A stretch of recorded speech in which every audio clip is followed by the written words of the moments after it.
RVTV apresenta Show Rural Copavel. Oferecimento Banco do Brasil, o banco do produtor rural. De Pascoal e Titã. Você pode confiar. Olá, amigos do RVTV, voltamos aqui ao vivo do Show Rural Copavel, direto de Cascavel, no Paraná, 31ª edição desta feira que vem se tornando a maior feira da América Latina do agronegócio. Voltamos a dizer a você que essa entrevista só está sendo possível graças aos nossos patrocinadores, o Banco do Brasil, o banco parceiro do produtor rural e De Pascoal Titã. Nesta dupla a gente pode confiar. Fique de olho nas nossas redes sociais e na nossa interatividade, principalmente pelo WhatsApp 15 98167 4195. Mande a sua notícia, mande seu comentário, mande até a sua contribuição para novas pautas que a gente vai estar sempre antenado com o que você, nosso internauta, quer. E ao meu lado aqui, uma entrevista mais que especial, uma entrevista nobre, vou dizer assim, com o seu Orlando Pessutti, que ele é diretor-presidente do BRDE. O Banco Regional de Desenvolvimento do Extremo Sul, que só tem notícia boa. Você chegou aqui em 5 minutos, enquanto tá microfonando, pondo não sei o que lá, já foi falando só notícia boa. Isso é bom, viu, rapaz? Conversar com gente que só tem coisa boa para falar, deixa a gente animado. Olha, é uma satisfação eu estar aqui contigo, com os nossos telespectadores, né? O nosso amigo Alci Leite, que é uma pessoa que nós já tivemos contatos em outras ocasiões, aqui no Show Rural e em outros locais do nosso país, e dizer que estou feliz porque vocês estão aqui, você acabou de dizer, por conta da De Pascoal e do Banco do Brasil. Exatamente. Eu sou do Banco Regional de Desenvolvimento do Extremo Sul, que é um banco irmão, parceiraço do Banco do Brasil, e juntos, Banco do Brasil e Banco BRDE, nós cuidamos muito bem de tudo isso que se pode observar aqui no Show Rural da Cooperativa Copavel, que é o agronegócio, a agroeconomia, que vai do cultivo do solo até a máquina mais sofisticada, que vai da semente mais humilde até a semente que incorpora a maior tecnologia.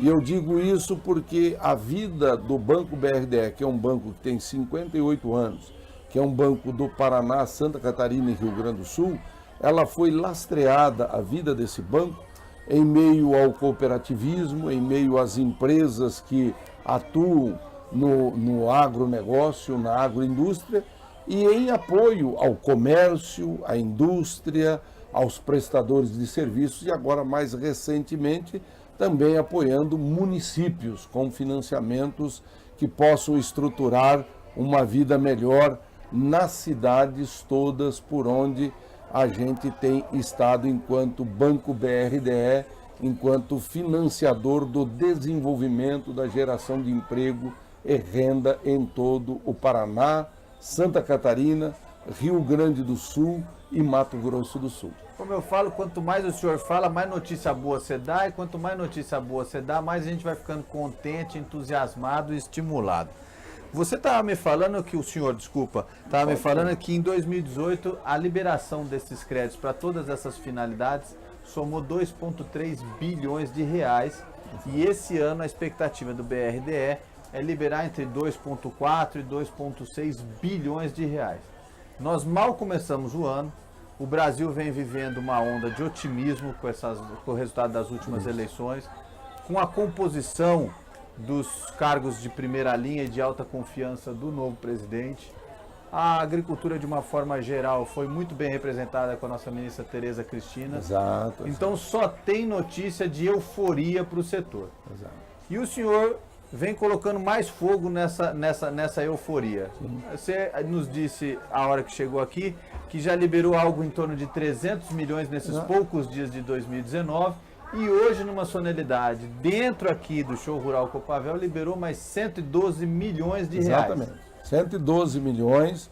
Nós solenizamos esses 112 milhões por conta dos 2 bilhões 362 que nós financiamos no ano passado e por conta desses já 300 milhões de empréstimos que já foram contratados nesse ano.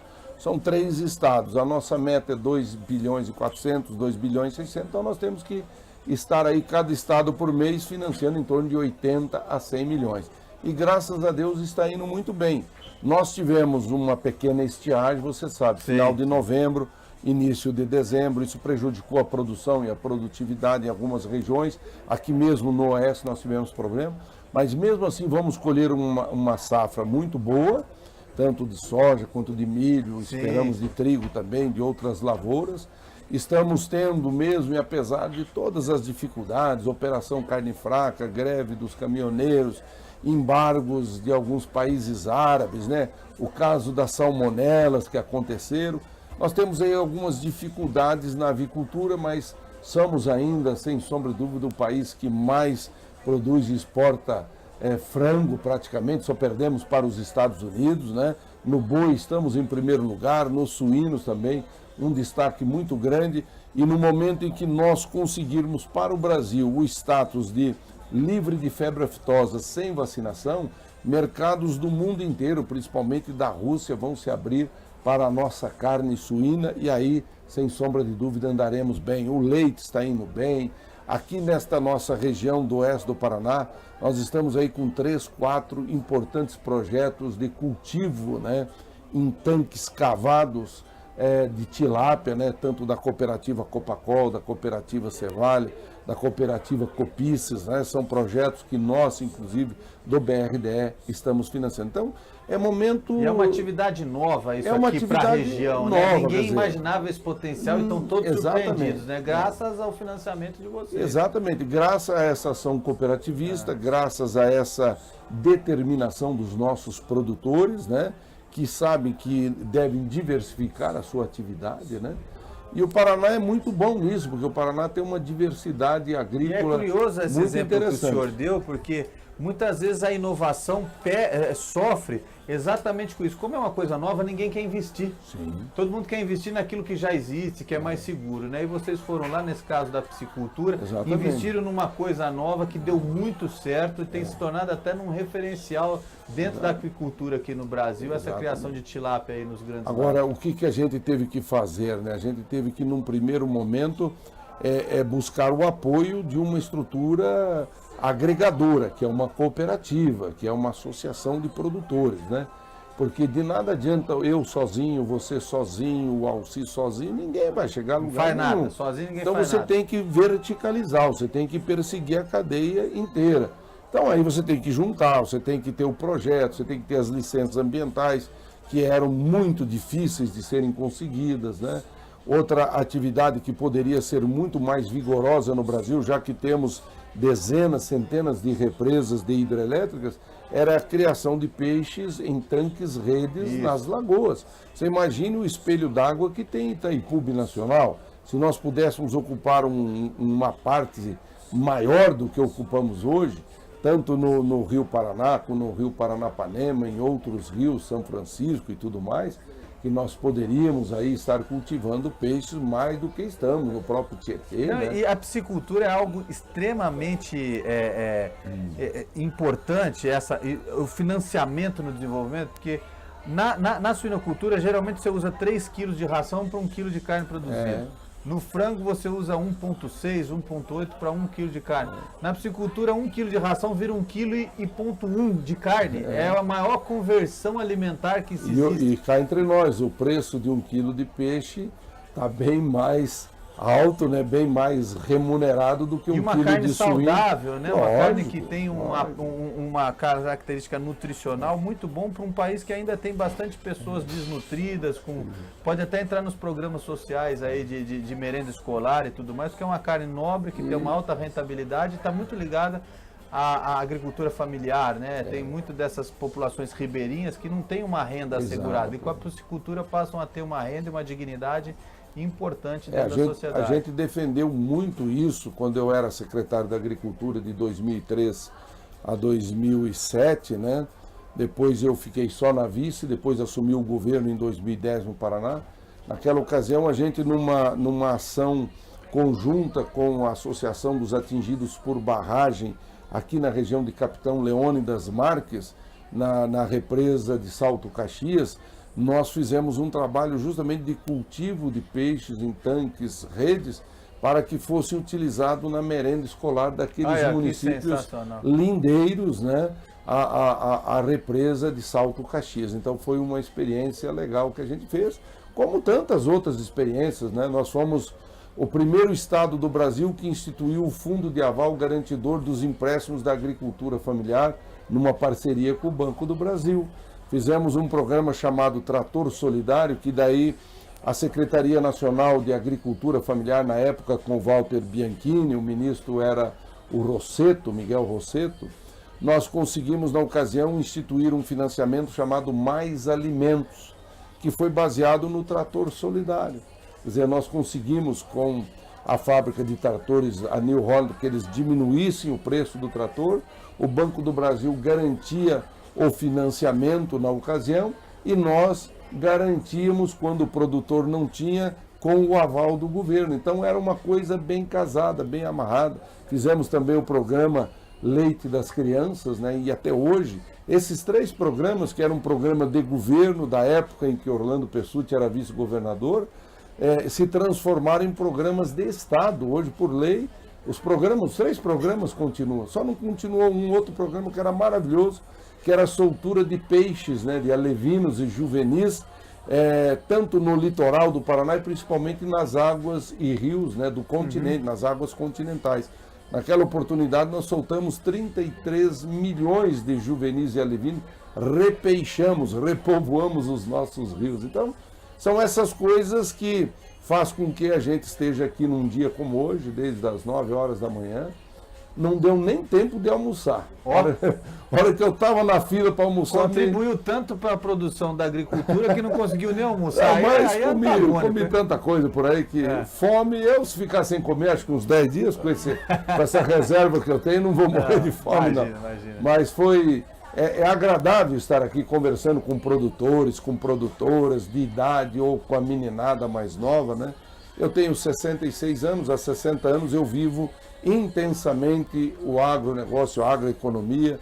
Eu tenho formação em medicina veterinária, sou funcionário da Secretaria da Agricultura, então 20 anos deputado, 7 anos vice-governador, 1 ano governador, BNDES, Itaipu e agora BRDE. Tudo isso nos permitiu, vamos dizer assim, estabelecer uma convivência muito grande. Eu ando aqui pelo show rural, não ando 10 metros que não encontre uma pessoa que eu conheça e que me conhece e que conhece a nossa trajetória de vida em favor da agroeconomia e, por que não dizer, do comércio, da indústria, dos prestadores de serviços dos nossos municípios, nessas parcerias com as cooperativas, com as sociedades rurais, com os sindicatos rurais, com as associações de profissionais, como ainda há pouco estava aqui na AREAC, Associação Regional dos Engenheiros Agrônomos de Cascavel, que são todos meus amigos. Eu sou veterinário, mas fui homenageado e recebi o diploma de engenheiro agrônomo honorário do estado do Paraná. Quer dizer, o pessoal da agronomia dá para um veterinário, isso é um caso excepcional. E eu, graças a Deus, tenho orgulho de dizer que, além de veterinário, sou engenheiro agrônomo honorário, sou engenheiro florestal honorário, sou zootecnista honorário, sou técnico agrícola honorário e sou biólogo honorário por conta dos serviços que fizemos em parceria com todas essas categorias profissionais. É um grande exemplo de uma vida sábia.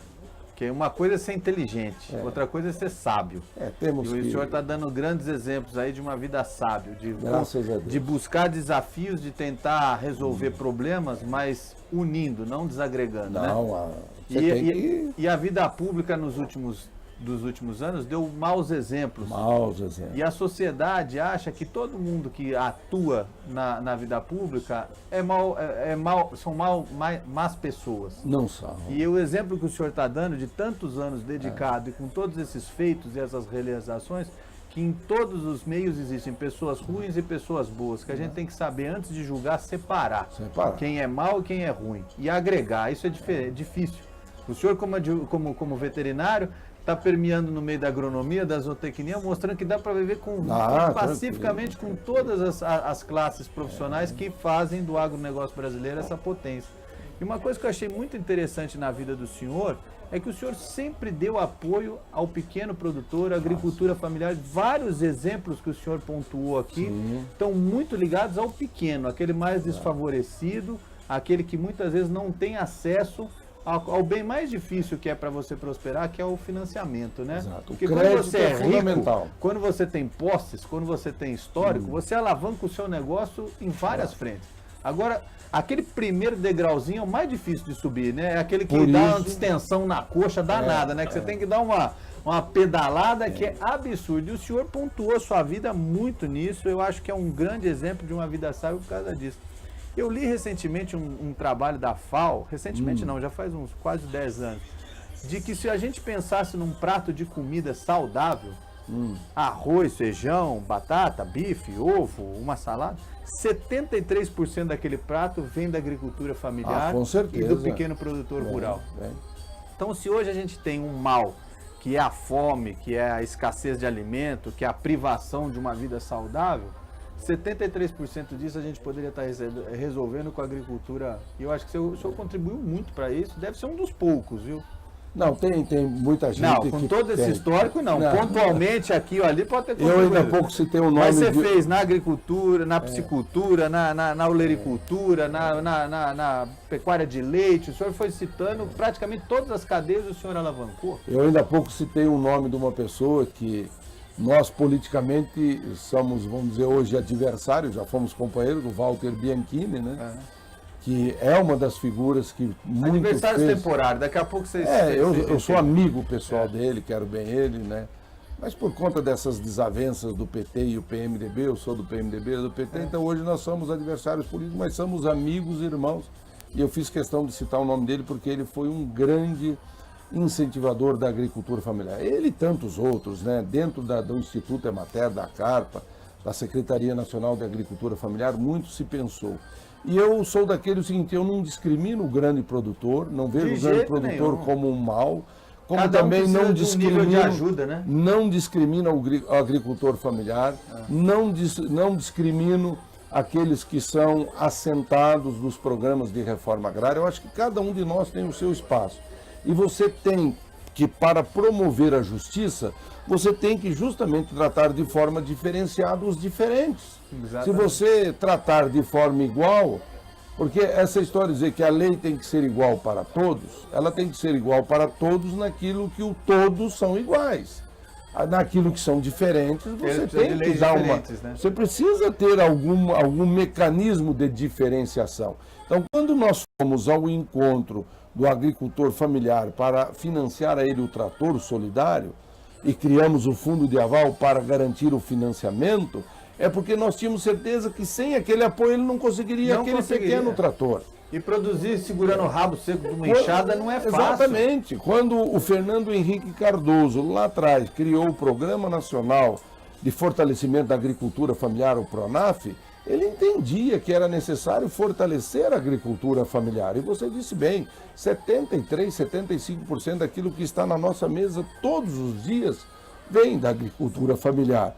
Ela não é responsável pelo maior PIB do agronegócio. Aí sim, é a agricultura empresarial. Isso, as divisas de recursos. São as grandes mais- lavouras e tudo mais, que fazem as grandes aquisições de insumos, que fazem as grandes aquisições de caminhões, de colheitadeira, de tratores.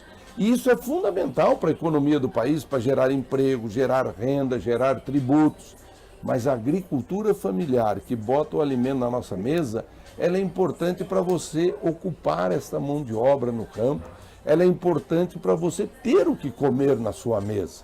Então, precisa ter essa diversificação, precisa ter essa dinâmica de compreender que as coisas diferentes precisam ter projetos diferenciados para que possam dar certo. Eu tive na posse da ministra Tereza Cristina e saí de lá muito, mas muito entusiasmado por esses dois motivos. Primeiro, por estar sentindo assim com todas as lideranças, tinham ali muitos parlamentares, governadores, prefeitos, presidentes de sindicatos, presidentes de empresas, e todos muito otimistas com a pessoa da Tereza Cristina na cadeira como ministra, por ser uma pessoa como o senhor, que escuta todos, que entende as diferenças políticas, que não torna as pessoas inimigas, e sim pessoas que estão em lados opostos, mas não necessariamente... Você ter opinião diferente não é um embater defeito. a pessoa, Não. né? Você pode embater a ideologia e não a Lógico. pessoa. E a outra coisa é que ela estava extremamente satisfeita de estar recebendo dentro do Ministério da Agricultura novamente o Ministério da Agricultura Familiar. Exatamente. Que era uma secretaria, virou um ministério, depois agora voltou para o Ministério da Agricultura. E ela disse uma frase muito emblemática, senhor Orlando, que era o seguinte: no final do dia, a hora que a gente chega em casa e senta na frente de um prato de comida para comer, junto com a nossa família, a gente não sabe se aquele alimento está vindo de um produtor de escala comercial ou de uma agricultura familiar. A gente quer alimentar nós e a nossa família, e a satisfação de um dia todinho trabalhado e chegar em casa e você ter um prato de comida para confraternizar com a sua família. Então acho que isso ilustra muito isso que o senhor está falando, por essa vida pregressa sábia que o senhor teve. Como é a vida dela, né? A Tereza Cristina é produtora rural, tem a sua propriedade, ela é engenheira agrônoma, eu sou veterinário, ela foi secretária da Agricultura do estado dela, eu fui aqui do Paraná, então a gente tem essa identificação. Eu só lamento que sexta-feira eu não poderei estar aqui quando ela estiver, queria abraçá-la, estive com ela 15 dias atrás na fazenda Ubatuba, em Apucarana, quando teve início, através de uma solenidade, a colheita nacional da soja, né?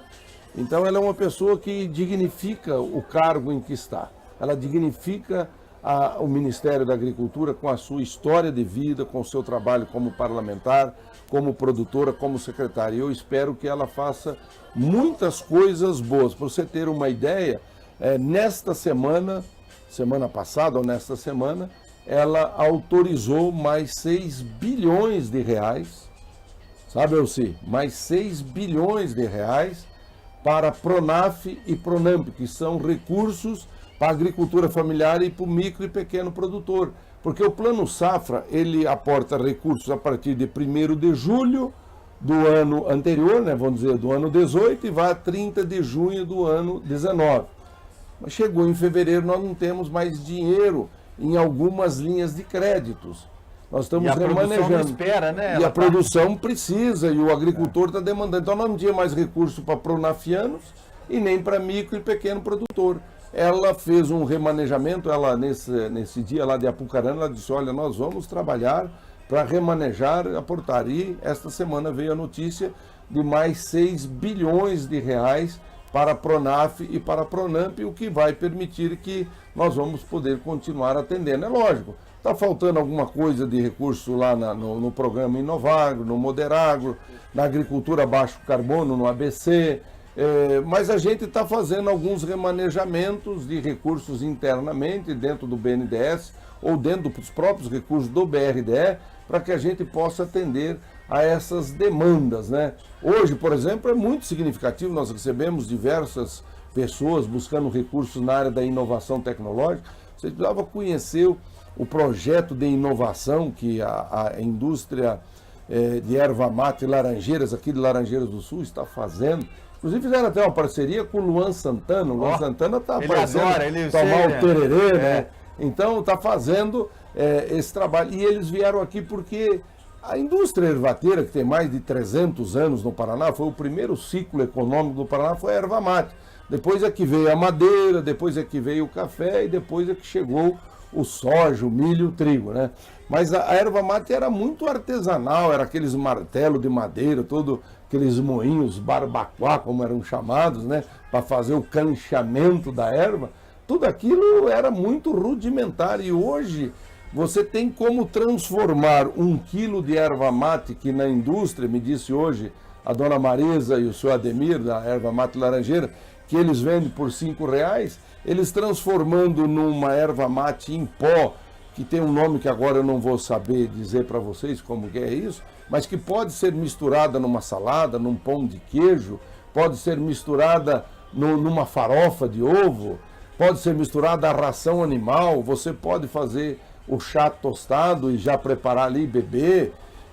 Enfim, tem todas essas possibilidades. Você consegue transformar aquela erva que você vende hoje por 5, você pode vendê-la por 42. Então é a mesma situação do peixe. Você transforma 1 quilo de milho e de soja num 1,5 quilo de peixe e vende por 20 e tantos reais, quer dizer, agrega valores. Então é isso o que o Show Rural Copavel propicia a nós, conhecer essas novas tecnologias. Aqui é uma vitrine, uma verdadeira vitrine. Você tem as melhores tecnologias na área de sementes, na área de fertilizantes, na área de agroquímico, na área de máquinas, equipamentos, tratores.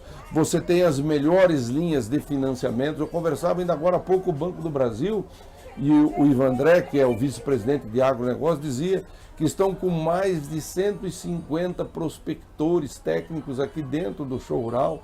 Nós do BRDE, que somos bem menor que o Banco do Brasil, estamos ali com 10, 15 pessoas também, atendendo a todos que nos procuram. Nós estamos visitando estandes, levando o cartão do Banco BRDE, assim também o Bradesco faz, o Itaú faz, o Santander faz, a Caixa Econômica faz, as cooperativas de crédito. Olha que coisa fantástica, o crescimento das cooperativas de crédito significa o quê? Que o agronegócio está prosperando.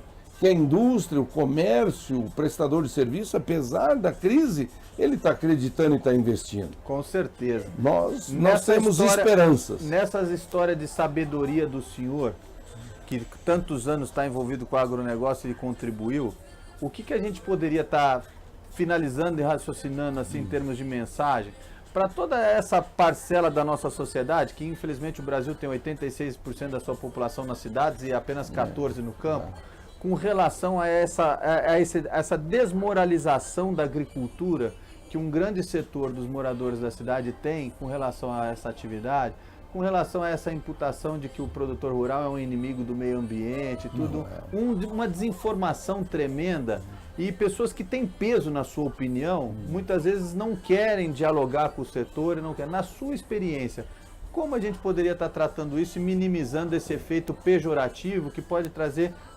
já traz para a gente uma perda de mercado considerável já, né? Olha, eu acho que a principal tarefa que deve ser cumprida por todos nós começa por ações como essas que vocês da RVTV estão desenvolvendo. De colocar, por exemplo, uma estrutura aqui dentro do show rural, de percorrer esse show rural, de trazer pessoas aqui para falar daquilo que a agricultura, a pecuária, o setor florestal está fazendo em favor do país, em favor do estado, em favor dos municípios, em favor de cada um de nós, as pessoas. Eu me lembro de, há uns 4 anos atrás, na Expo Londrina, eu estava conversando com um diretor comercial da Rede Globo. Eu dizia para eles, olha, vocês têm novela 2, 3 horas da tarde, vocês têm novela Malhação depois da tarde, aí tem a novela das 6, daí tem a novela das 7, tem a novela das 9 e tem uma minissérie ainda lá de noite. A maior parte desse tempo, aí umas 6, 7 horas, vocês não mostram o lado bom desse país. Normalmente essas novelas são ambientadas em São Paulo ou no Rio de Janeiro, raramente elas saem desse eixo, né? E o que mais prevalece é o crime, a prostituição, a desagregação da família. Quer dizer, é mais isso que está sendo mostrado, é o roubo, é o assassinato. Vocês não mostram. Eu até brinquei com ele, falei, olha, faz muito tempo que eu não vejo uma novela como aquela O Pantanal, que a TV Manchete fez, eu não vejo aquela Terra Nostra, eu não vejo aquela O Rei do Gado, eu não vejo aquela Esperança, eu não vejo Renascer, quer dizer, então, algumas novelas que foram ambientadas na vida do meio rural. Eu disse para eles, vocês têm daí o jornalismo, começa de manhã, tem 4, 5 jornais, vocês, vamos dizer, se é 1 hora de jornal, vocês deveriam dedicar pelo menos uns 10 minutos a mostrar as boas coisas que acontecem no meio rural, que é responsável por mais de 30%, 40% da riqueza desse país. E fiquei muito contente quando 1 ou 2 anos depois apareceu aquela campanha da Globo, né? Agropop, tá na Globo, não sei o quê. E aí fala de tudo. Quer dizer, hoje em dia, eu acredito que muitas pessoas, né? A última agora, mostra lá o boi que dá a carne, que dá o couro, que dá o chifre, para fazer o berrante, ou fazer o botão, né, da roupa. Quer dizer, então as pessoas começam a entender isso. As crianças precisam aprender que o leite que está na caixinha, ele não é fabricado dentro de uma indústria, que tem uma vaca que come um pasto, que come um milho, que come um soja, que tem que ter uma ordenha, uma desverminação, que tem que ter um sal mineral, que tem que ter um ser humano cuidando desse animal, que é um agricultor familiar, muitas vezes. Então eu acho que passa pela imprensa mostrar para as pessoas da cidade o que é este campo maravilhoso que nós temos. E cabe também a nós, meios de comunicação e produtores, mostrarmos que se alguns ainda são maus produtores, são maus comportados do ponto de vista da parte ambiental e da sustentabilidade, que essas pessoas precisam ser orientadas. Porque você pega, por exemplo, o meu saudoso pai. Ele, em 1948, ele saiu de Itápolis, no interior de São Paulo, veio para Cambé, no Paraná, para quê? Para derrubar mato e plantar café. Então, meu pai era um derrubador de florestas e um plantador de café. E naquela oportunidade, aonde que as pessoas faziam as suas casas? À beira dos rios. Porque ali estava mais perto a mina d'água e tudo mais. Eu, quando cheguei há 40 anos atrás, 39, 40 anos atrás, trabalhar como veterinário lá em Vaiporã, Manuel Ribas, como que era o criatório de suínos? O cara tinha o reprodutor, tinha as matrizes, tinha os leitões em recria e depois tinha interminação, eram aqueles chiqueirões.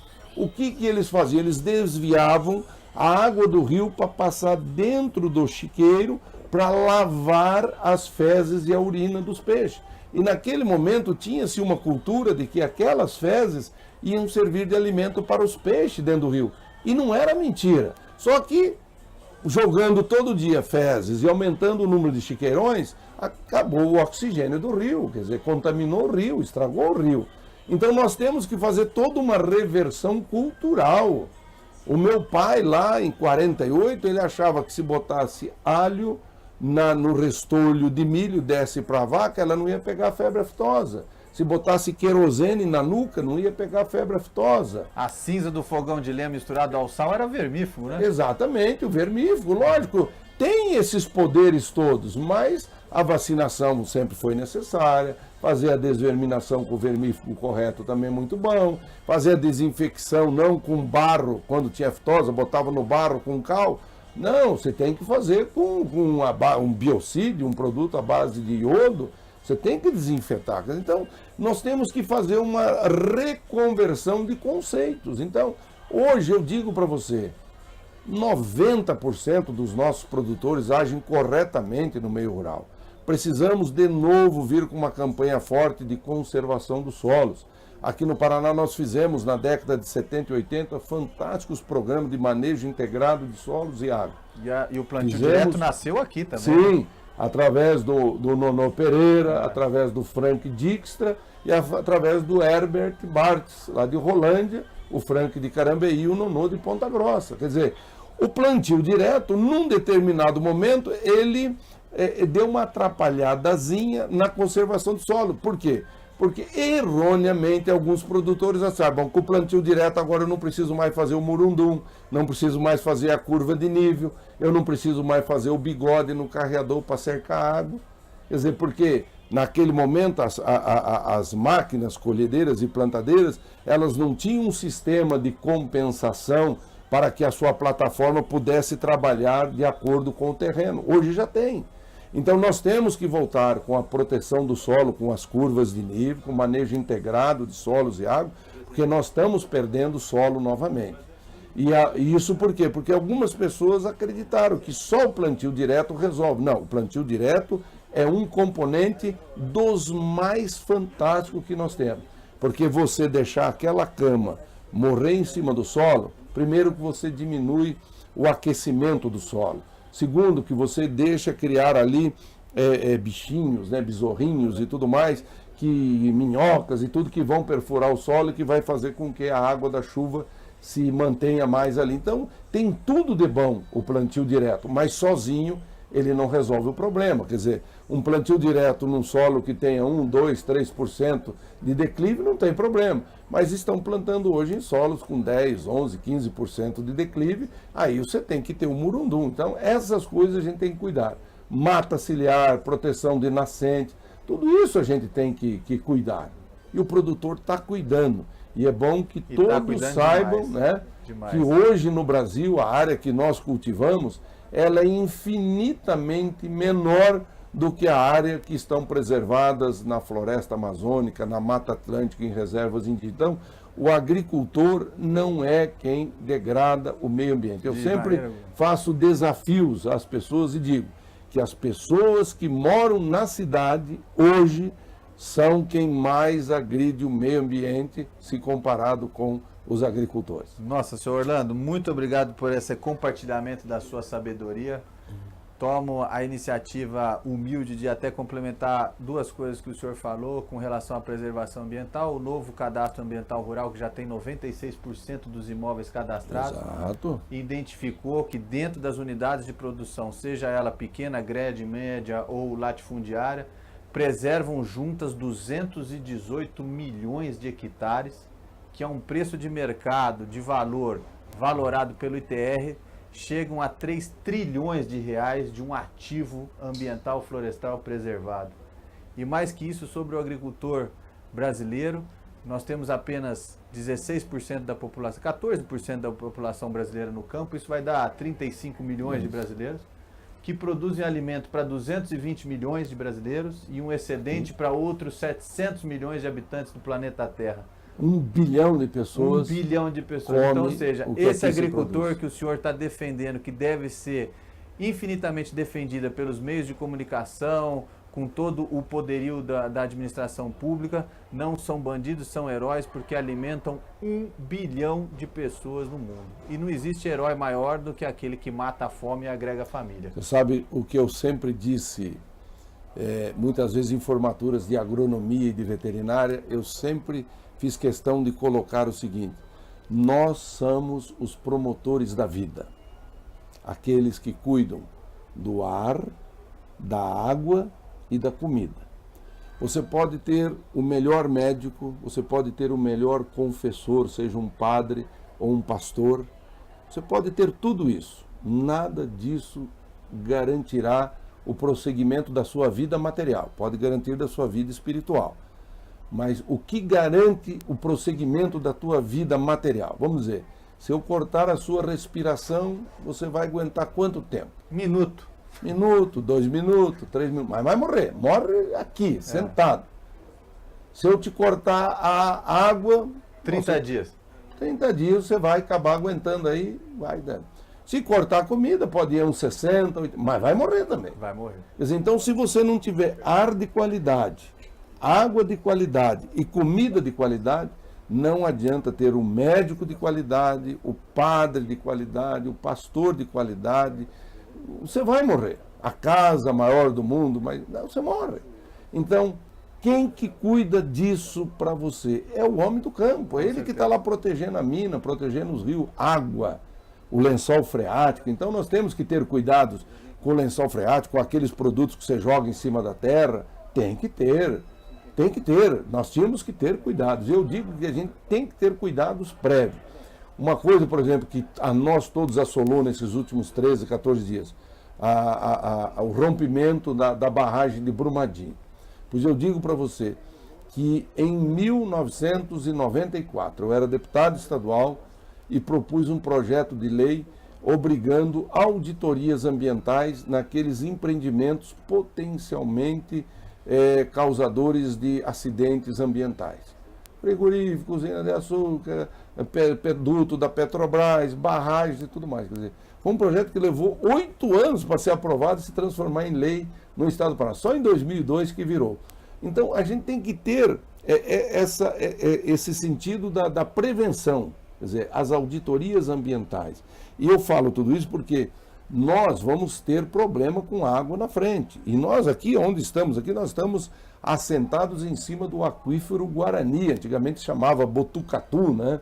Os paraguaios chamavam de outro jeito, os argentinos de outro jeito, mas é o aquífero Guarani, que é um só, que é o maior depósito de água do mundo. Só tem mais água do mundo debaixo da terra, por incrível que pareça, no deserto do Saara. Os satélites, os medidores descobriram que lá tem um aquífero também fantástico, no deserto do Saara. Então, nós temos que cuidar para que aquilo que nós estamos fazendo aqui no solo, pela recarga do aquífero, não leve para dentro desse aquífero minerais, vamos dizer, que venham a contaminar, que venham a degradar esta água. Então nós temos que ter essa consciência. E o produtor rural tem. Tem por quê? Porque as redes de comunicação, as redes sociais, os jornais, hoje os blogs, as televisões estão mostrando isso. E é o que as novelas precisam mostrar, os programas de jornais diários precisam mostrar, de debate, mostrar a importância que tem o agronegócio na vida de cada um de nós, inclusive na nossa mesa, que faz com que nós continuemos vivos todos os dias. Muito obrigado, senhor Orlando Pessutti. Eu acho que o RVTV foi presenteado com essa aula de sabedoria de uma pessoa que tem uma vida pregressa aí de pelo menos 40 anos de serviço dedicado à agricultura, seja na parte privada ou principalmente na administração pública. Saímos daqui enriquecido com a sua participação, com os seus ensinamentos, até como pessoas. Tenho certeza que quem assistir isso depois nas nossas plataformas digitais tem muito a refletir e melhorar como pessoa e ser um cidadão mais contribuidor para o meio ambiente, principalmente deixar de combater o agronegócio da maneira até pejorativa do ponto de vista pessoal que algumas pessoas hoje se remetem ao agronegócio. Muito obrigado a todos que assistiram, fiquem ligados nas nossas redes sociais que a gente pode voltar a qualquer momento com mais uma entrevista como esta. Muito obrigado. RVTV apresenta Show Rural Copavel. Oferecimento Banco do Brasil, o banco do produtor rural. De Pascoal e Titã. Você pode confiar.